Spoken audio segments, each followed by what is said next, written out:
Here we go. The hype is here.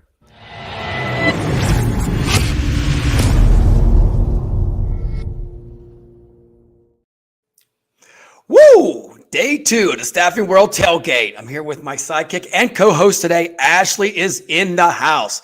Woo! Hey, Ash, what's going on? Day 1 was, I got to tell you real quick, was incredible. I mean, day 1, I didn't get done with work till 10 o'clock last night posting stuff. So I am ready to go again. Supercharged here for day 2. We have an exciting lineup all the way till maybe 4:30 today. But we're going to kick it off like we always do. Somebody special from ASA, the one and only Dustin Norwood is in the house. What's up, brother? Hey, Richard, Ashley. Hey, thanks for inviting me on. I heard you had Steven on yesterday, and he was talking a little bit of a game, and I was like, you should have went second, man. You don't ever want to put me on after him because I'm just gonna steal the show. That's Whoa! Did you just hear that, Ash? Did you just hear that? That's right. In the first minute here, I'm just gonna throw it down and say, I'm just gonna make the day for you already. This is confidence right now. Let's talk staffing world. Let's jump into it. But first off, I got to tell you, man, that book behind you, that book rack is pretty educational, man. There's a lot of staffing going on there, right? This is like my mullet. So you get the business up front right here, and off to the edges you got the party. I got some Stephen King and some mystery thrillers over there, and then that's my horror stuff like way over there. So yeah, that's definitely the PG-13, the R-rated area. This is my business section. The business area. Aren't you impressed by my knowledge area? You know how it goes. You've seen CNN. You saw during the pandemic. You got to have the books back there so everybody can read those and make sure. Like, hey, I got to tell you, man. I wear the glasses because I can't see, but it makes me more intelligent. I used to do it. I never wore the fake ones. I got those in there, but I will tell you, to be honest, because I got such a baby face that back in the day, I felt like I couldn't get any respect in the meeting rooms and the boardrooms. So that's when I throw on the facial hair, and all of a sudden the doors open. They're like, hey, he's sophisticated, more aged, learned man with his glasses, and he looks that. You got to look that chief learning officer role, right? Everybody expects you to look. Maybe I should try that. So what would you say, Ashley? So maybe I should try that. Get the beard going. Wow. Okay then. No. Hey, anything goes these days too, Ash. So whatever can rock it out, right? I can. Yeah. Everybody always asks me. It was funny. It was like, so what were you back? I was like, I'm out. Dustin didn't see that. Dustin, put it back on, Ash. Look at this. It's nice. We are ready. There you go. There's our picture for today. Yeah. Like you get so many IQ points just from it's just magic. There we go. Well, Dustin, hey, thank you so much, brother, man. You were full of energy, man, when I talked to you last week and all that good stuff. So, you do a lot of different roles there, but with Staffing World, like I talked to Steven, let's just break it down. There's so many things going on. And Ash, I told Steven yesterday, like every time there's another event at Staffing World, something different. It's never the same. It's a different location, different vibe, different shows, different, subjects. You guys this year got what? It's Staffing Got Talent or something like that. Going on? Yeah. That's a brand new thing that we're bringing to Nashville. It's Music City. Kelly McCray, one of our board members from Hamilton Riker, came up with this great deal and partnered with our marketing team here to create this big concert that we're going to be hosting there. On Tuesday night. It's going to have a lot of hits. A lot of familiar faces are going to get up on the stage, kind of be jamming it out to some of the hits. We're going to be featuring, some of our producers out there, some people from recruiting firms, and really bringing them up on stage. Yours truly, I'm going to be up there. He's going to be doing a little bit of Jethro Tull, just as a little bit of preview. It's going to be fun. I haven't gemmed out in 20 years, but Kelly assures me they're going to make me look good. I don't know how that works, but I'm gonna get up there. So that's gonna be super cool. That's gonna be going on with our big expo hall at the same time. We got bookstore, gonna have our keynote authors over there doing their bookstore thing, signing books, talking to folks, answering questions. So yeah, I'd be hard pressed, Richard, to find any minute of this whole thing that there's not at least 4 or 5 different things you could be doing, and that's not even counting like just networking with folks. And having fun, having a drink out of the bar. That's another thing you could do. Now, I'm not paying for that. But did you say you are? Come on. That's what I heard. You told me you were buying the Dustin's round, man. Who, me? You said you're buying the first one for us on this. Yeah. Did you see my hand? Is there any money in this? No. I'm joking. Yeah, it's happened. I mean, we got so much. I'll tell you, I've been here. This is my 5th staffing world. And, you know, when I first got to ASA, we kind of pared it down, you know, post-pandemic. We were trying to look and see, you know, what were the most important, relevant things. I can tell you, like, right now, it's blown up, like, much more. And that's great. And, you know, my staff have worked really hard on it. We've been sourcing the best people out there. Annually, we do a call for proposals. We get about 400 submissions for staffing. Wow. We really weed it down, and it's hard. It's so hard because there's so many good presentations out there. So it really is the cream of the crop that we have there. And I say that when we're going on any given breakout session thing, we're going like 7 sessions deep now. So that's so much content. I don't even know what to tell you. You could spend a whole month at Staffing World, and like, you could watch the sessions afterwards, by the way. I mean, you should. And you could watch them back to back to back, and you'd be sitting in your chair for like a month straight with just as much content as we have. Well, you know what I love, Dustin, real quick, is that actually you have new people every year. It's not the same speakers every year. You're mixing it up, and I love that. Put some new blood in there. Oh, man, that's so important to me. And, you know, and that's so important to our attendees. I get that feedback all the time. Actually, what we do is we try to rotate. You know, we try to keep the fresh faces in there. I love new proposals from new people. I also keep a set aside of sessions, just about 10% of them, just for new ideas and new things that are kind of left field that we wouldn't have considered, because there is a small audience for those, and we want Staffing World to be a place for everybody. If there's a need for those things, we want to hit on them. So I do a set aside for that. And then we do a set aside, obviously, for leadership topics, because we got tons of leaders there. It's a real challenge, and they come there to meet with other leaders every year. This is like their one opportunity to kind of just rub elbows and really, you know, talk and commiserate and vent, but also figure out like, hey, help me out with this employee, help me out with this thing. I just need to know what to do. And so, you know, we have all that stuff as well. Yeah, I think the lineup this year looks incredible. I mean, Staffing World, I'm not gonna lie, is my favorite event of the year. It's always it's not only a blast, it's fun, but like everyone's there. It's a great networking opportunity. The speeches and the sessions are always killer, like we were just saying. So I'm excited about this lineup too. Actually, yeah. Well, I'm going to tell you all a secret, and I don't think I've ever said it on a live stream. It's usually been edited out. I kind of got my name in government. I was a Fed. I was a leader in the federal kind of learning development space over there, and I kind of got my name made by saying I was the trainer who hated training. I seriously do. I mean, it's just telling people, it's just lecturing at them and saying, get that knowledge in there, when really as adults, like, we learn the most from other experts, and the other experts are across. You all are the experts. You know, I talk to you and say, hey, Ashley, what's going on? What's going on in your neck of the woods? What challenges have you got? Oh, I've got that same challenge. What are you doing about it? You know, we're swapping ideas. We're batting around. And then every once in a while, you do have a genius in there, but you want to ask that genius a question, right? You'd be like, hey, I've got this problem, Mr. Genius, Mrs. Genius, like, tell me what to do about it. You don't want them to just read off a screen and be like, oh, da, da, da, da, da. Oh, that's awful. Yeah. Every time somebody reads off a screen, you know what? And I've got to tell you, over the years, you've really improved in all that. You know what I mean? Anybody that just reads off the script, we could do that anytime. You know what I mean? You want to, how do I say? You want to capture the audience. I always say, walk around, be like a Tony Robbins.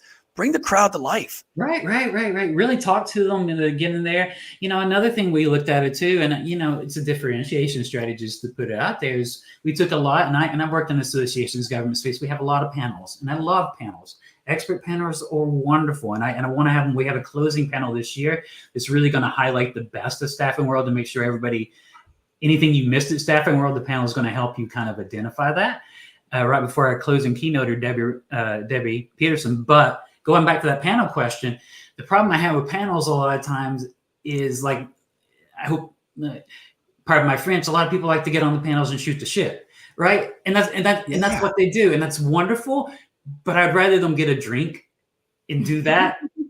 And bingo, you said it, man. Shoot the shit after 5 o'clock. Right. And so when you're on the stage, and that's what we talk to our panels about, is like, what are you going to communicate? What are the anecdotes? What are the things you're going to put out there? Not that I tell them what they have to say or what they do. We just try to focus them on saying, what do you want the audience to get out of this thing? Is it they want to hear you talk and commiserate? If that's fine, because I love to hear smart people talk all day long. I wouldn't be my job if I didn't. But it's like, when they're listening to you, what's the takeaway? What are they really going to get from that? Yeah, dude, you summed it up, man. Entertainment, engagement, and then you educate. That's the 3 E's right there. In that order too, because attention spans are like that. If you don't entertain in the beginning, we're all on our phone just going, oh, here we are sitting in a session. And I see it all the time. Who was it come to word? Sorry, this is a deep cut. Edutainment. And sorry, I'm a music guy. Dude, I love it. You guys stick with me in my references. There was KRS-One, who's a big hip hop artist in the 80s and 90s, and he switched the name to Boogie Down Productions, and he coined that word edutainment to basically describe what he was talking about in his hip hop. He's like, I'm educating you, but I'm entertaining you at the same time. So it's like edutainment. There you go. That's my philosophy. By the way, Debbie Peterson will be here on Friday at noon. Oh, she's talking about her book, so we got her here on the tailgate. That's amazing. Yeah, I heard that. And she is the most.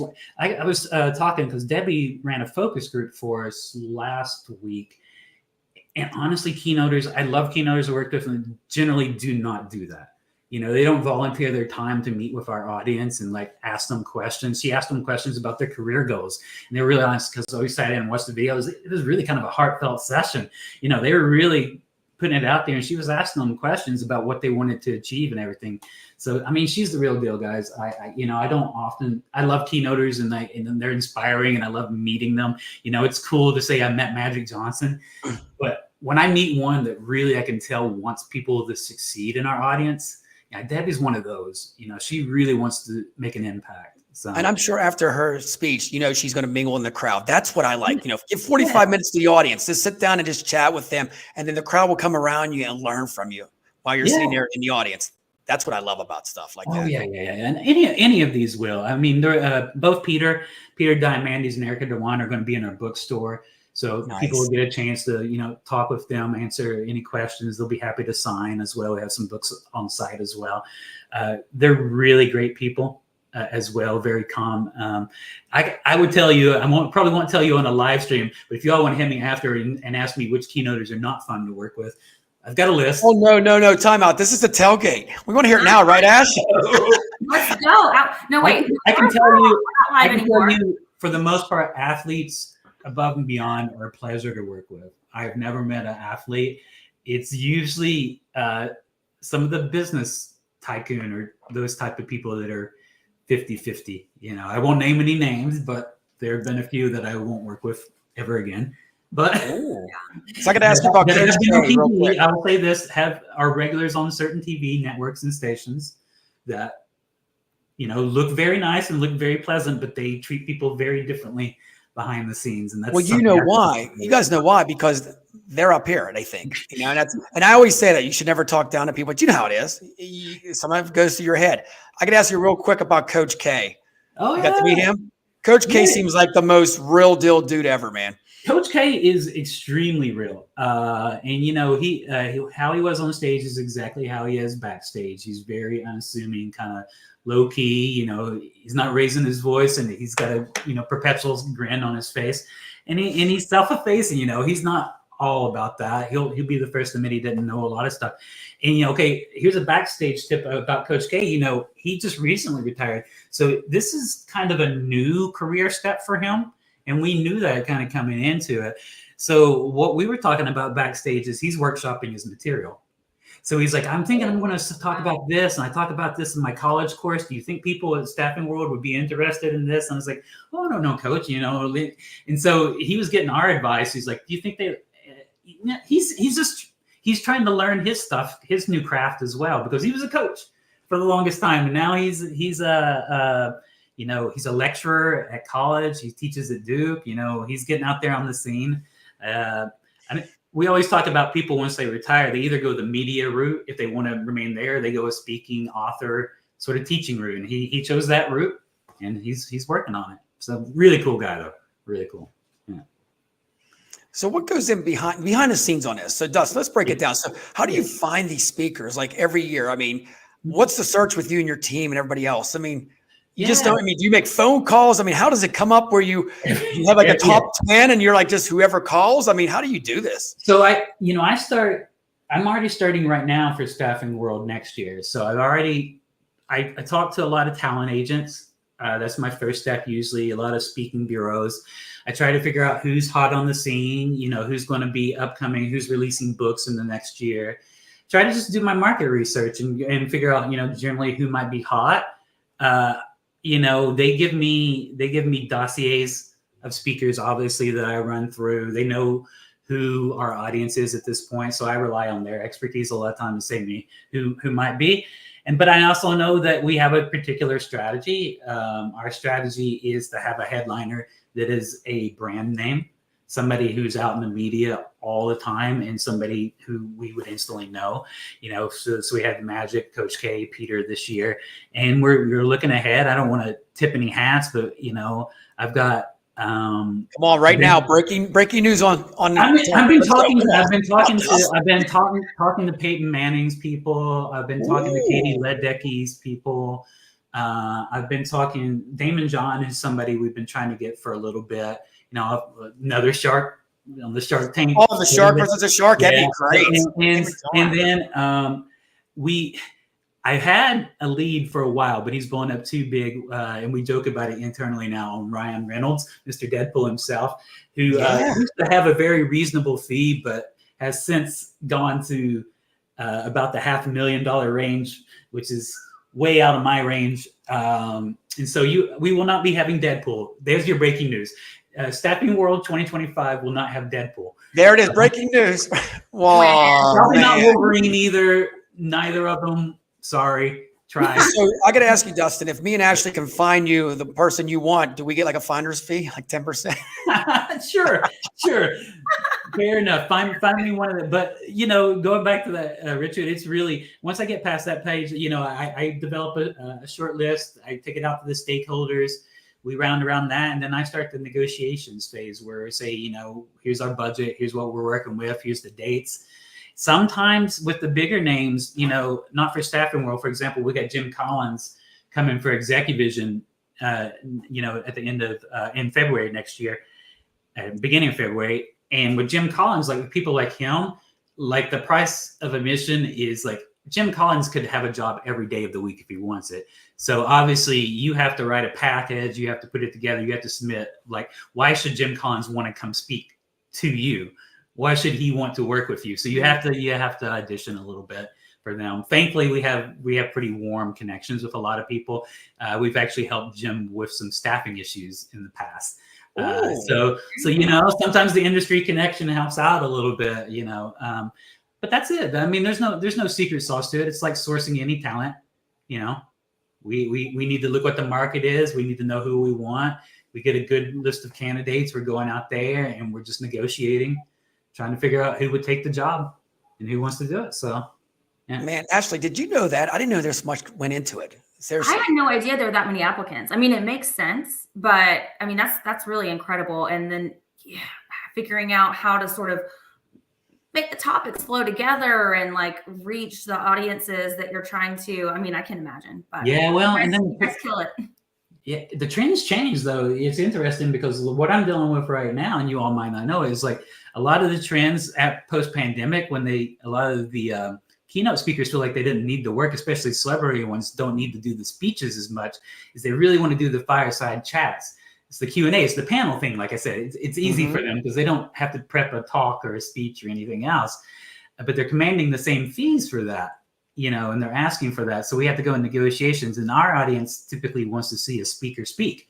They don't want to see them sitting down and kind of doing that. Yeah. So like, I'll give you, for instance, like right now I'm done. I'll go ahead and name her. I'm talking with Brene Brown's people, who I love Brene Brown. Everybody loves her, but she doesn't do the talks anymore. She just does Q&A. And so we're trying to talk with her, like, how could we convince you? And again, she's very selective. So I don't have a lot of leverage in these discussions to say, please, Miss Brown, will you please just stand up and talk an hour rather than sit and talk for an hour. It's hard. It's hard. So Well, time out, Dustin. Just let you know, I have no filter. So if you want me to go to her Instagram and say, "What's up?" Are you going to stand and talk? Richard, no. I'm just totally messing, man. You know I will too. You know that, right? I know you would. So don't. I'm not. Helpless. But you know what? That is amazing. I seriously, anybody out there watching this is like what you guys do. It's just you reach out to two speakers and you think that's it. No, you got to negotiate. Basically, you're like a internal staffing firm trying to find the right fit for Staffing World. Yeah. But thankfully, I only have to do it for maybe like 4 or 5 times a year. I'm not doing it. I'm not there in the trenches doing that. That's not the biggest part. It's an interesting part. It's the talent scout part of my job. But yeah, it's interesting. And sometimes you get your heart broken. When we had Executive Vision a few years ago, we had a contract and agreement with Simon Sinek. We were ready to go on that one. And, his team backed out the last minute because they said, due to the pandemic and everything, he was only going to do virtual. But we said, no, that's a non-starter for us. So that kind of fell apart. So, sometimes unpleasant things like that happen. I don't blame his team. They knew what direction they were going, but we knew what we wanted, and we just had to draw a line there, and we parted ways amicably. And I had to hunt another speaker super quickly or revamp everything. I got to tell you, when that happens like that, I'm sure you're having some whiskey or coffee, Dustin. You're like, oh boy, I have a timeline here. I got like how many days beforehand? Yeah, but I mean, it always feels like a fire. Is everything? That's the events. That's running an event. After a while, like I tell my team here, and this is funny, like Staffing World team is so professional. You have no idea how like this runs like clockwork. And I got to give a shout out. I run the content piece of it, but on the other side is Lisa Simpson, who runs our events, and like the logistics on this thing, she has down to a T, and she runs point on it, and the team just runs like clockwork. It makes it look easy, and that's the point, right? But there's always like 20, 30 fires. But I'll tell you, like it's still, and this is where I'm leading to it. Yeah, tensions can flare on site. People are running around. Things are crazy. Like, we need to put a dressing room over here. Like, why do we need a dressing room over there? Well, because we get try-ons and we can't have people walking around with underwear. I'm like, okay. So there's stuff like that going around all the time, but they work together. I've worked at other events, and I worked at one federal one that I won't mention the actual federal agency. But yeah, we had a fist fight between 2 of the employees that were working with me on my team. Now, honestly, one of them, he had just had a passing in his family, and he probably shouldn't have been there. And I asked him, it was like, you really don't need to be here. So he was already, tensions were already flaring. But the other guy was, pushing the buttons, and they got in a fight. And then it was another employee I had whose first day on the job was running the conference. So he was seeing them fist fight. So I sent the one guy home, put the other guy in the corner, and asked the third guy, I was like, please don't leave us. It's not usually like this, that doesn't happen in Staffing World. Thank goodness. Well, Dustin, I'll tell you what, man, you got to write a book someday. Don't you think, Ashley, behind the scenes of everything you've seen over your lifetime? I mean, you're telling these stories. I got to tell you one, these stories are incredible. Real quick, before I forget, ASA, I got to tell everybody there, the staff, let's give them a shout out. I mean, come on. I mean, hell yeah, you guys are rock stars, all of them. I mean, I love you all, man. For the last 10 years since I've been in staffing, dude, hands down, I never seen anybody raise their voice at all, ever. No, because that happens like in our staff office. So we don't, we reserve that for ours.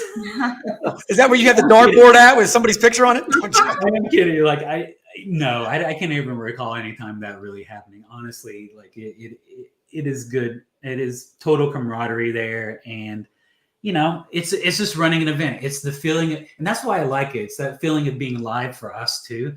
I can sanitize everything else. If I'm creating some online learning and stuff, and we can have a laugh internally, but you all are never going to see it because I'm going to clean the heck out of it before I ever let anybody see it. Staffing World runs, it's live. We clean it up. We get everything managed before, but stuff happens. I recall a few years ago, first for me that happened, as we had a speaker. Now we lost the speaker last minute. They ended up finding a sub for him. This was a firm, I won't name them either, that we hadn't worked with before, who really wanted this session. It was one of the longer sessions we have, a very substantive session. And they subbed and got the gentleman in the last minute.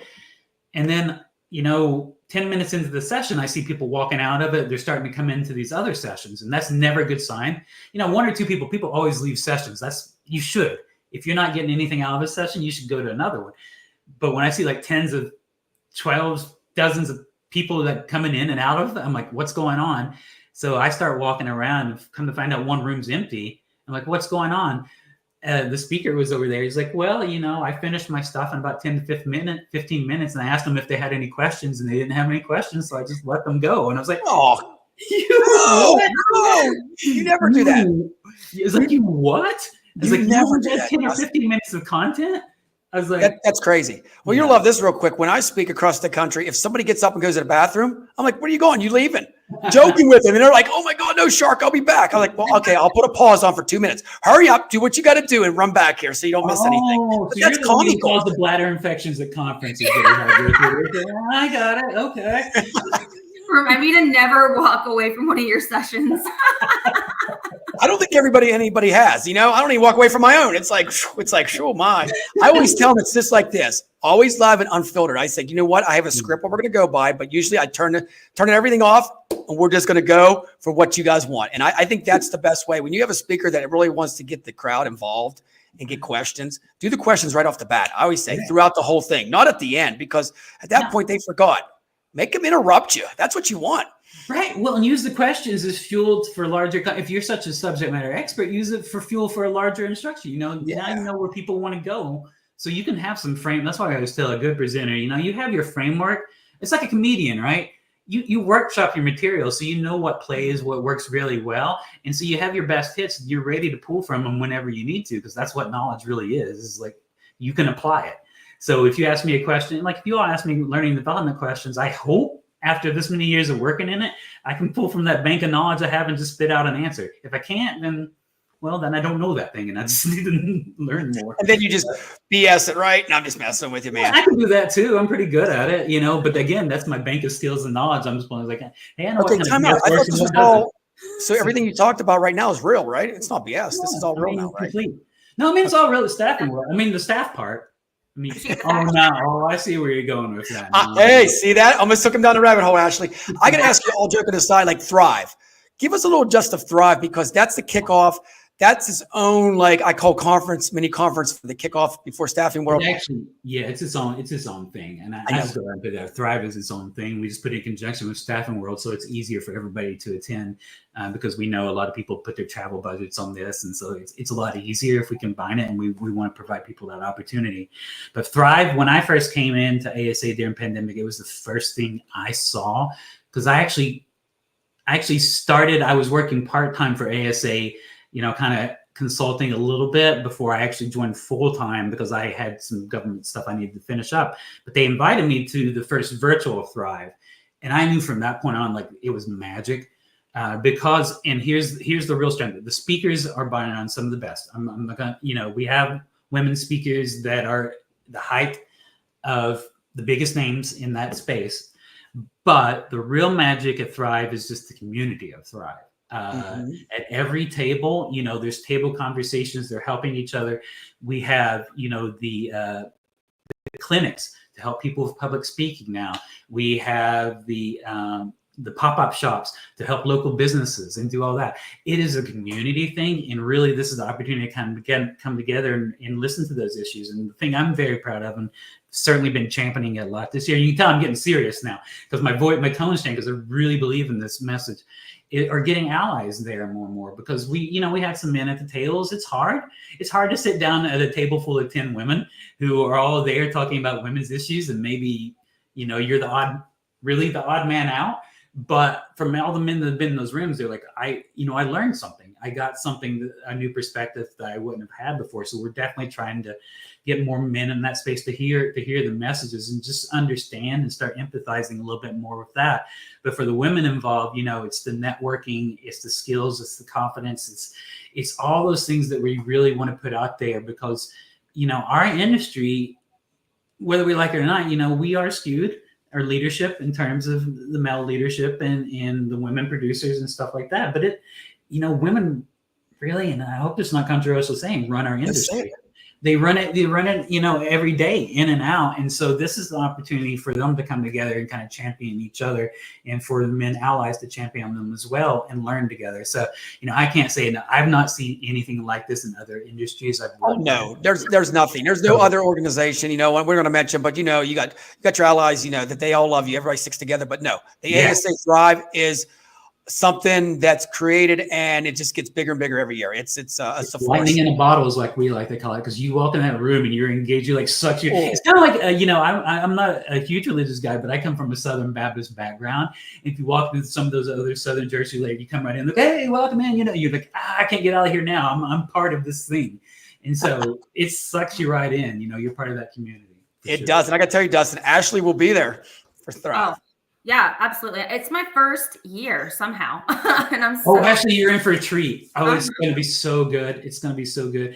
To give a staff plug, Diana and Emily from the ASA team really run that event. I'm not going to take any credit, and that's why I don't speak about it. It is a women-run event.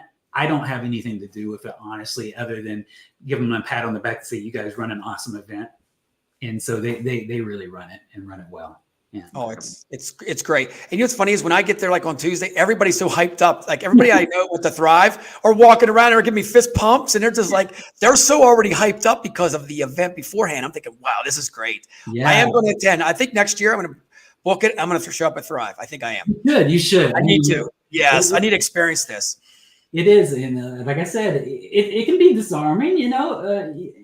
I've been there too. I've worked overseas and stuff where you're the only person like you in a crowd and stuff. And you're like, okay, I'm not used to this feeling. So when men do walk into Thrive, they're like, oh my God, there's like 300 women here. Dustin, what do you think I'll do? Well, actually, that's what I'm saying. I will embrace everybody, hug, fist pump. I'll be one of the girls. Dude, that's yeah. I mean, no shame in my game. I'm like, yes, go, girl power. Let's do it.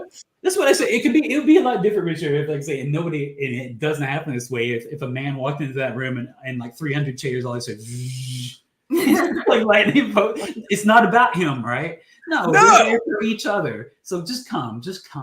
Yeah. Yes. Yeah. I love that, man. I can't wait. I mean, you got so much lined up. So real quick before we get out of here, Dustin, there's so much other stuff. Is there anything that you want to hit on for Staffing World? I know there's a lot of first timers now that I've seen on AC Central. I mean, this is probably one of the biggest years of first timers. I've had people reach out to me on LinkedIn, like 6 of them, and just said, hey, can you talk to me before I get there? And I always say the app is the best thing to get first. Get your app, plan it ahead, because there's just so much stuff, Richard. I mean, I couldn't even cover it all here on the show if I wanted to. So plan ahead, plan what you want to do, your session. So you don't have to worry about it on site, because you do have to walk between. You got 10, 15 minutes, and you want to hit the expo and stuff. So if you don't plan ahead, you end up just looking at your maps and doing that the whole time. So do that. Do build-in time not doing stuff. I see people make that mistake like all the time. Like they load up on their time, so they don't actually have any time to just network or chill or, hang out with, like I said, do those impromptu things. Plan on your nightlife too, because Staffing World nightlife is very real. And if this is your first year contact going, me. It would surprise me. So Shark After Dark. Shark After Dark. I know where it's at. Please do show up Thursday morning. We do have early morning Thursday morning content, so plan on that as well. Whatever banana smoothie or whatever you need to get going that day. But no, I mean that's generally it. You're right. Hit the app. Do everything else there. Try not to. We don't do tracks, and people have asked me why we don't do tracks as much. I think they're pretty much obvious built in there. If you look at them, and certainly we've seen emails, if you're a leader, you know what sessions you want to take. But I don't do it because for an obvious reason, if you're mid-career or later career or anything else, then the most bang for your buck is kind of randomly going about it and saying, I'm going to do something I haven't done before. I'm going to go to, I'm going to go to a sales session. Okay, cool. Because you want to develop a new, you don't want to keep doing the same things over and over and over again.